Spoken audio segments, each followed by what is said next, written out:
প্রিয় ছাত্র ভাইরা, আমরা আমাদের লেখায় অনেক সময় ক্ষণ, তারপরে কাল এই শব্দ দুটো ব্যবহার করি।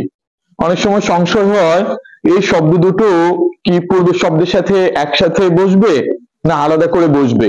বুঝেছো, অনেক জায়গায় আমরা দেখি শব্দাংশ এরকম মনে হয় যে এটা পূর্বের শব্দে মিলে বসবে, কিন্তু দেখি যে লেখায় এটা পরে আলাদা করে বসছে। এই শব্দ দুটো ক্ষণ এবং কাল এগুলো কি মিলে বসবে না আলাদা করে বসবে? তো নিয়ম হলো ক্ষণ এবং কাল এই শব্দ দুটো পূর্বের শব্দের সাথে মিলে বসবে, পূর্বের শব্দের সাথে মিলে বসবে। যেমন মনে করো কতক্ষণ একসাথে লিখতে হবে, মাঝখানে কোনো ফাঁক থাকবে না।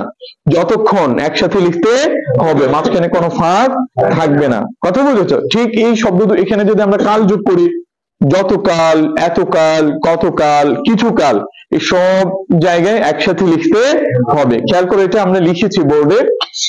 ক্ষণ এবং কালের ব্যবহার। ক্ষণ এবং কাল শব্দ দুটো সর্বদা পূর্বের শব্দের সাথে মিলে বসবে। যেমন এতক্ষণ, যতক্ষণ, কতক্ষণ, কিছুক্ষণ। তারপরে দেখো কাল শব্দটা এতকাল, যতকাল, কতকাল, কিছুকাল। সবাই খেয়াল করেছো?